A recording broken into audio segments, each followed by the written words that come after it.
Quando a parábola da função quadrática está com a concavidade para baixo, a função admite valor máximo ou valor mínimo?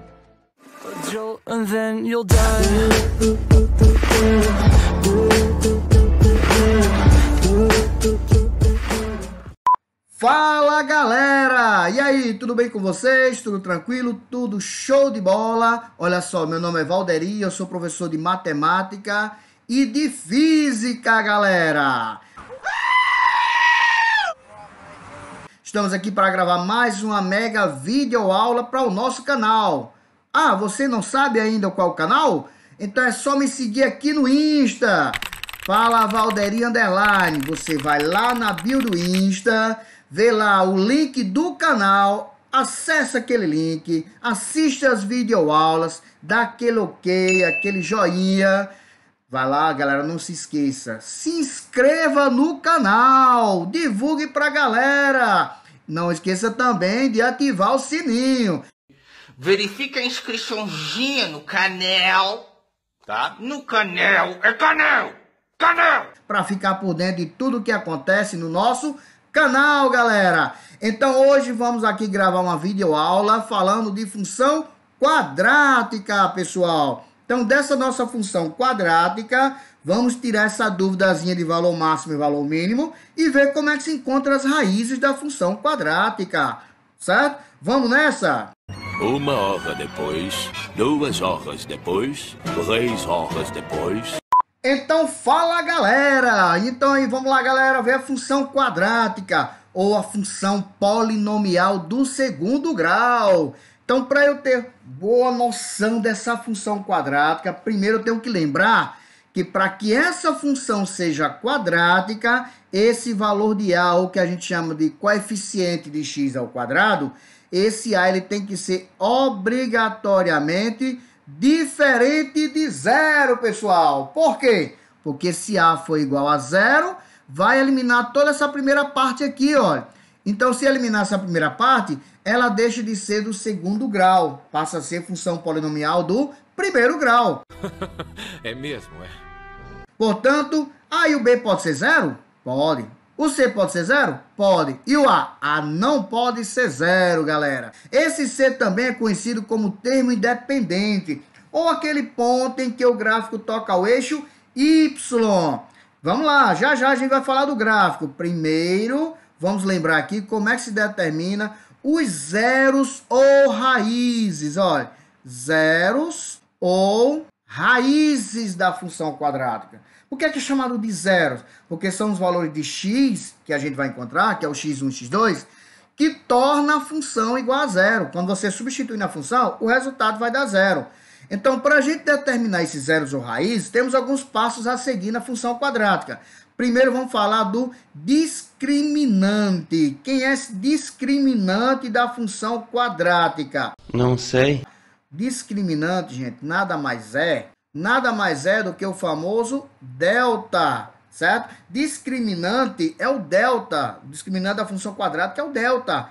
E como é que faz para calcular esse delta? Bem limpo aqui, ó, bem simples, ó. Delta é dado por quem? B ao quadrado menos 4 AC, ou para ficar mais fácil de lembrar, antes de Cristo, galera, ó. O sangue de Jesus tem poder, tem poder, tem poder. 4AC, certo?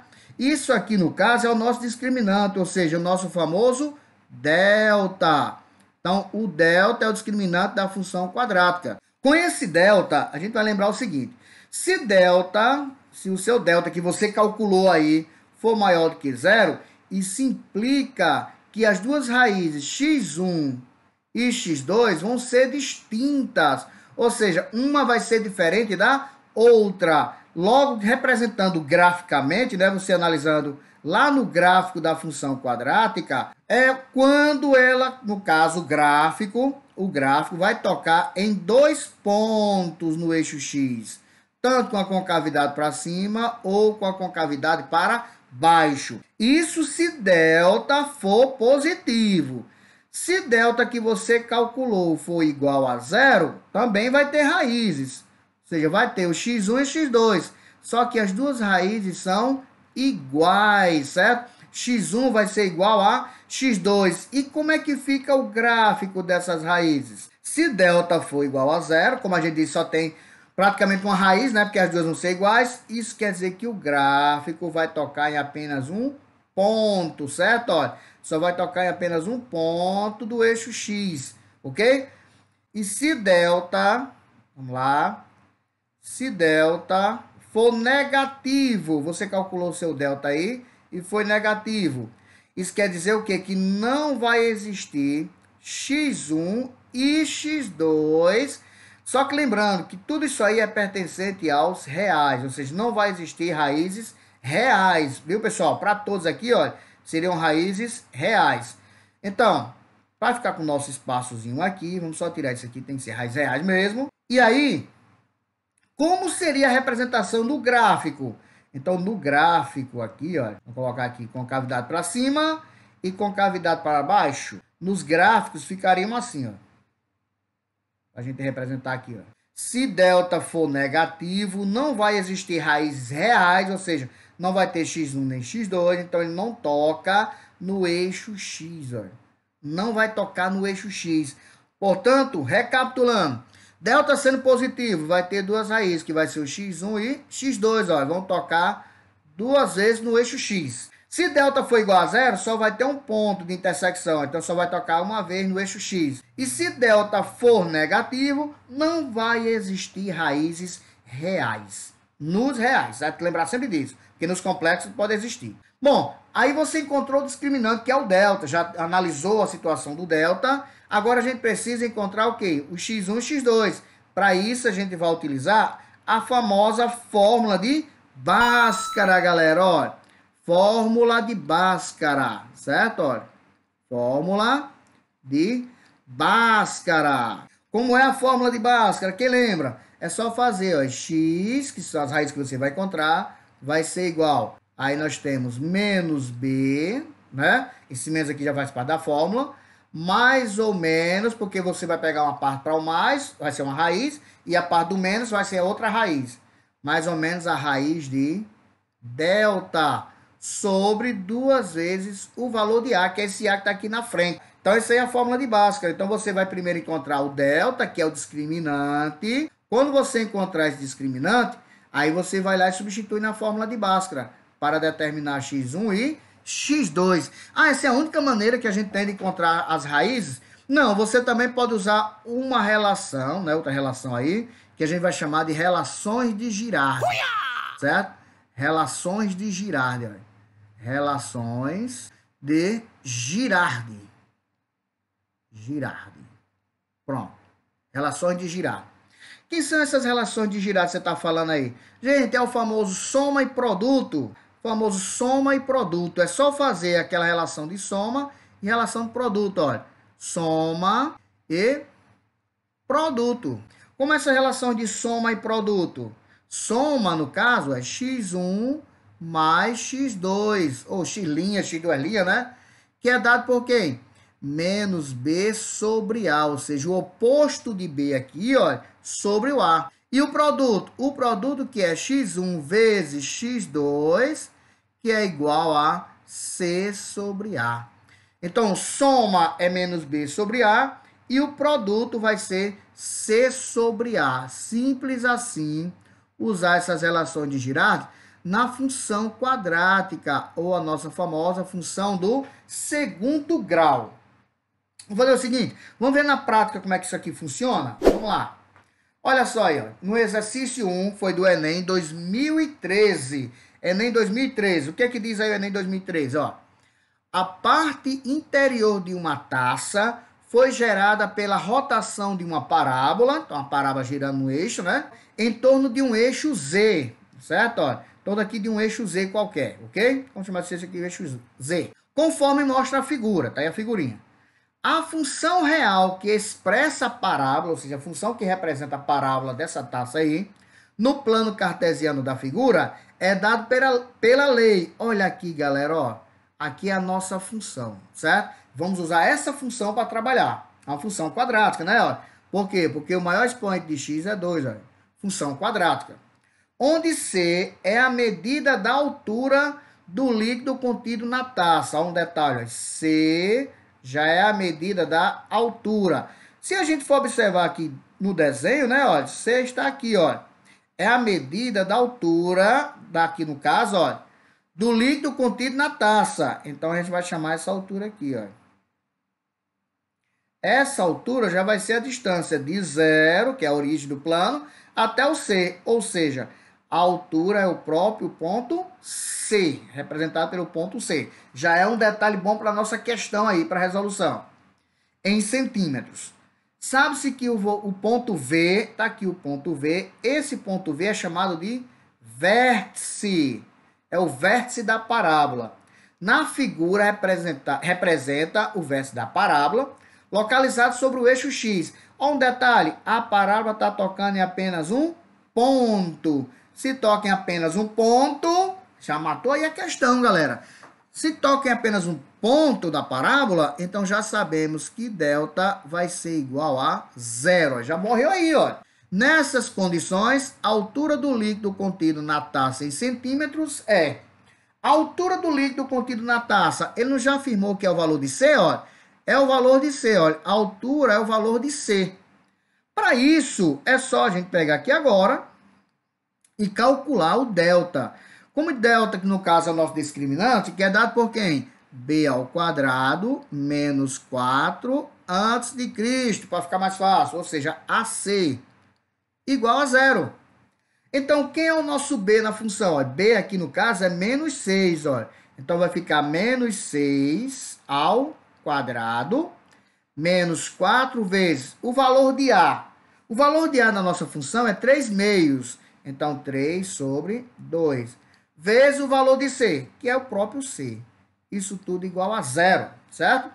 Bom, então, menos 6 ao quadrado vai dar 36. Aí, podemos simplificar, aqui no caso, o 4 com 2 para ficar melhor. Vai ficar 2 lá em cima e 1 embaixo. Simplificou aí, né? Ficou melhor para a gente. Então, vai ficar menos 2 vezes 3 vai dar menos 6C, igual a 0. Como eu quero C, eu vou isolar esse C aqui do segundo membro. Então, vai ficar 36. Como está menos 6C, vai para o segundo membro mais 6C. Então, vai ficar 6C. Aí, o 6 que está multiplicando vai passar dividindo. Logo, C vai ser 36 dividido por 6. Isso implica que C vai ser igual a 36 por 6 dá 6. Como C representa a altura, então vai ser 6 centímetros, galera. Ó, fácil demais a interpretação, né? Só que sabendo desse detalhe que o delta foi igual a 0, porque só toca em um ponto do gráfico, né? Ó, já lembrando disso, facilitou bastante. Então, resposta letra E, certo? Beleza, beleza, beleza.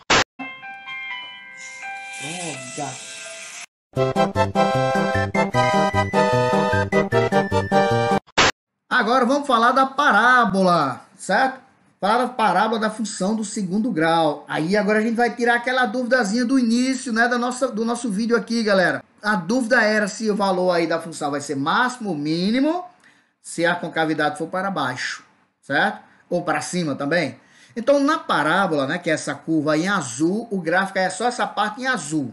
Então, na parábola, nós vamos ter o seguinte. Quando a concavidade é para cima, quer dizer que o valor de A é positivo, maior do que 0. Que aí você está falando? Da função quadrática, ó, f de x igual a ax ao quadrado mais bx mais c. Então, esse A da função aí. Quando a concavidade é para baixo, né, ou seja, a abertura é para baixo, isso quer dizer que o valor de A é negativo. Como é que a gente interpreta esse valor de máximo e mínimo? Gente, a questão do valor de máximo e mínimo é em relação ao eixo Y, certo? Em relação ao eixo Y. Então, na primeira parábola aí, olha, ela vai descer, descer, descer, descer até o vértice. Aí depois sobe. Ou seja, é o mínimo que ela veio aqui no eixo Y, olha. Mínimo que ela veio no eixo Y para depois subir. Ao contrário do outro gráfico, olha. Você estava aqui, olha. Aí subiu, subiu, subiu até o ponto do vértice. Então, é o máximo que você sobe para depois descer. Por isso que, quando a concavidade é para cima, como é o caso aqui da abertura, você encontra valor mínimo. Então quer dizer que A positivo, o valor da parábola lá é mínimo? É. Por quê? Por que é mínimo? Porque é o mínimo que ele desce para depois subir aqui no gráfico, ó. O gráfico estava aqui, ó, ele começou a descer até chegar a um certo ponto, ó. Isso aqui é o nosso valor mínimo. Ao contrário do outro, ó. Você está aqui lá embaixo, ele vai subir, ó. Então vai subindo em relação ao eixo Y, até chegar a um certo ponto que a gente vai dizer que ponto é esse. Então, quando o valor de A é negativo, então você vai ter para a função um valor máximo.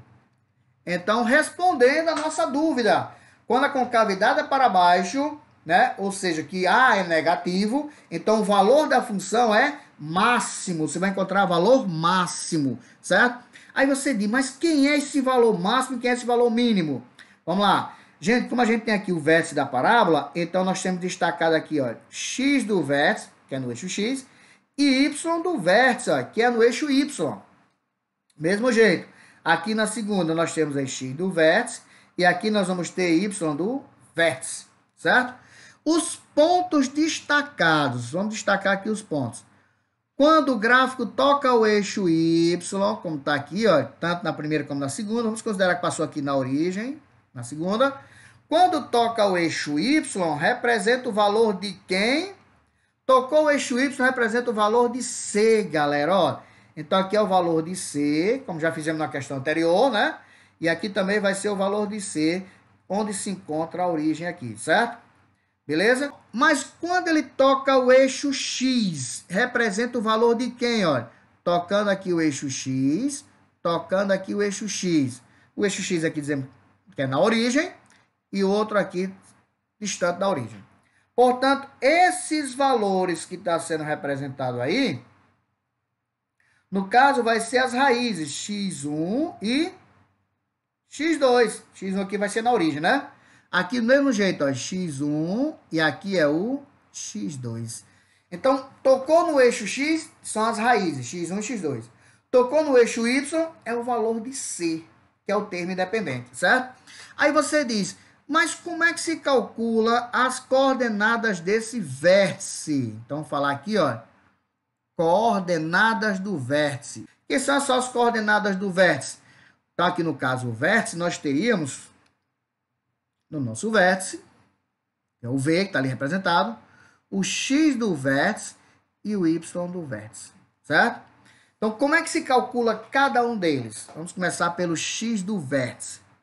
O x do vértice é dado por menos b, daqui da função, menos b, sobre 2a, certo? Ou também tem outra maneira de se calcular o x do vértice. Como é outra maneira de calcular o x do vértice? Vocês vão perceber que o x do vértice está bem aqui no meio, ó, entre o x1 e x2.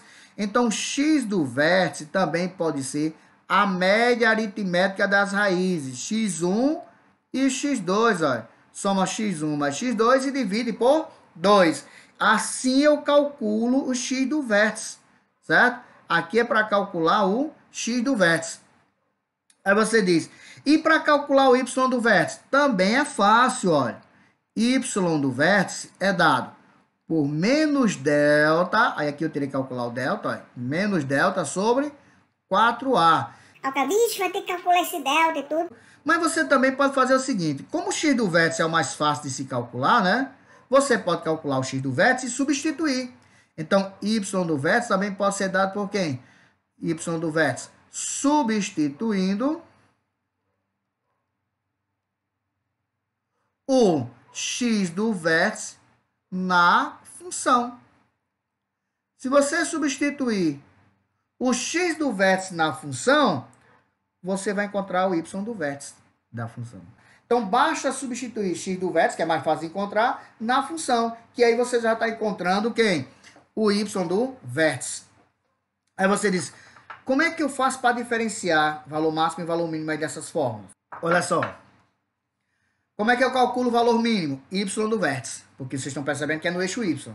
E o valor máximo? Y do vértice também. Como Como x e y do vértice serve tanto para o máximo como para o mínimo, como é que eu vou diferenciar se foi o máximo ou se foi o mínimo que eu calculei? Pelo valor de A, pelo sinal de A. Se A for positivo, o y do vértice para você é o mínimo. Se o A for negativo, o y do vértice para você é o máximo. Quem vai dizer se é máximo ou mínimo, gente, é o y, aliás, é o valor de A, o sinal de A. E para calcular valor máximo e valor mínimo, é o y do vértice. Aí você disse, e o x do vértice é o quê? O x do vértice é o que você precisa fazer, ou seja, aquela coordenada para dar o máximo ou para dar o mínimo. Ah, peraí, para calcular máximo ou mínimo é y do vértice. É. E x do vértice é o quê? O que eu preciso fazer para dar máximo ou mínimo? Por exemplo, se você tem uma fábrica de sapatos, e aí o cara quer calcular o lucro máximo. Então, quantos sapatos eu devo produzir para dar o lucro máximo? Ou seja, quantos sapatos eu devo vender para dar o lucro máximo? Então, quantos sapatos é o x do vértice. E o lucro máximo que eu quero calcular é o y do vértice. Assim você faz a diferença, certo? Vamos ver na prática isso aí, certo? Não se esqueça, galera. Se inscreva no canal. Vai lá, não esqueça. Se inscreva no canal e divulgue para a galera. Ative o sininho, que é para ficar por dentro das novidades. Para quando você assistir essas videoaulas que tá lá no canal, muito top essas videoaulas para vocês. É verdade. Vocês vão chegar e dizer, eu tô agora nem aí, galera. Então vamos lá. O Enem aqui no caso 2015, com o exercício 2, diz assim, ó. Um estudante está pesquisando o desenvolvimento de certo tipo de bactéria. Para essa pesquisa, ele utiliza uma estufa para armazenar as bactérias. Coloca as bactérias lá numa estufa. Aí começa. A temperatura no interior dessa estufa, em graus Celsius, é dada pela expressão. Então, a temperatura é calculada por essa função do segundo grau. Olha. A temperatura em função desse H. Em que H representa as horas. Então, H é o tempo. As horas do dia, né? A hora do dia. Então, H é o tempo aí, representando a hora do dia. Sabe-se que o número de bactérias é o maior possível quando a estufa atinge sua temperatura máxima. Olha, o número de bactérias é o maior possível quando a estufa lá atinge a temperatura máxima. E vai dar a temperatura máxima mesmo? Vai, porque o valor de A é negativo. Ó. Valor de A negativo é o valor máximo que você vai encontrar da função. E nesse momento ele deve retirá-la da estufa. A tabela associa intervalos de temperatura, tá aí na tabela, né? Intervalo de temperatura, em graus Celsius, com as classificações muito baixa, no caso com a temperatura menor que zero, baixa, que é a temperatura entre 0 e 17 graus, média, quando for maior que 17, menor que 30, alta, no caso, ficar entre 30 e 43 graus, e muito alta quando for acima de 43. Está tudo na tabela. Quando o estudante obtém o maior número possível de bactérias, olha aí, quando o estudante obtém o maior número de bactérias, a temperatura no interior da estufa está classificada como, olha, a função, o y do vértice vai ser a temperatura, olha. O y do vértice vai ser a temperatura, certo? Enquanto que o tempo aí no caso vai ser o x do vértice. Então o x do vértice vai ser o tempo que está em H, certo? Então ele pergunta aí, quando a estufa obtém o maior número possível de bactérias, então quando, que vai ser o tempo no caso, né? A temperatura no interior da estufa está classificada como? Então, vamos ver aqui no caso, qual seria o valor dessa temperatura. A gente poderia calcular logo o y no vértice direto, aí eu tenho que calcular delta, aquela coisa ia ficar raiz e tal. Mas vamos fazer o seguinte, mais prático. Vamos calcular o x do vértice, certo? Vamos calcular o x do vértice, ok? Que o x do vértice é a mesma coisa que o tempo aí, que é a hora do dia, né? Que esse no caso o tempo, temperatura é o T maiúsculo aí, né? E o H é a hora do dia. Então vamos calcular esse x do vértice, porque calculando o x do vértice, basta só substituir na função, é bem mais prático. Então, x do vértice vai ser igual, vamos lá, menos b sobre 2a. Aí x do vértice menos b. Quem é b? B é 22, então vai ficar menos 22 sobre 2 vezes a. A é menos 1, ó, tá aqui, ó. Então vai ficar 2 vezes menos 1. Então, isso quer dizer o quê? Que se eu fizer jogo sinal, menos por menos vai dar mais. E 22 por 2 vai dar 11, olha. Então, o tempo era 11, certo? Que é o tempo em horas. Então, 11 horas, não é isso? Então, a hora do dia aí foi de 11 horas. Bom, aí pegamos essas 11 horas, né? Que é o tempo que ele usou aí, para atingir essa temperatura que ele quer, né? Pela temperatura máxima aí, nesse momento. Então, vamos ver que temperatura foi essa. Então, para determinar a temperatura, vamos usar a função T em relação ao tempo, né? Que é o H que ele representou, que é o tempo em horas, menos H ao quadrado, mais 22H, menos 85. Pronto, vamos substituir aqui o x do vértice na função, que aí eu vou encontrar o y do vértice, que é a temperatura. Então, a temperatura às 11 horas, né, vai ser igual a menos, aí o 11 ao quadrado, certo? Mais 22 vezes o 11, menos o 85.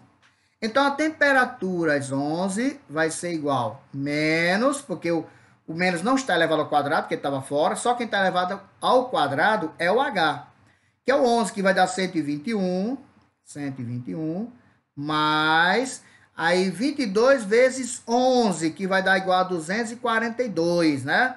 Certo? Que é o dobro de 121, que é a mesma coisa se você tivesse observado. 22, né? 2 vezes 11, aí 11 vezes 11 é 121. Vezes 2, entendeu? Dá 242. 242. Então, 22 vezes 11 é 242. Menos 85. Então, T11 vai ser igual. Menos 121 mais 242. Perceba aqui, galera, que 242 é o dobro de 121. Portanto, menos 121 mais 242 é igual a 121. Menos 85. Logo, T11 vai ser igual. Então, a temperatura máxima que ele atingiu aí foi quanto? 121 menos 85, que vai dar igual a 36 graus Celsius. Então, a temperatura que ele atingiu aí, máxima dele, às 11 horas, foi de 36 graus Celsius. E esses 36 graus Celsius, na nossa tabela, está compreendida onde? Entre 30 e 43, olha. Está aqui entre 30 e 43. Logo, a temperatura é uma temperatura alta, que a resposta é letra D, certo? Então, aí, no caso, utilizamos o x do vértice para determinar o tempo, né? Ou seja, quando é que ia acontecer o máximo, olha aí, ó. Quando ia acontecer o máximo é o x do vértice.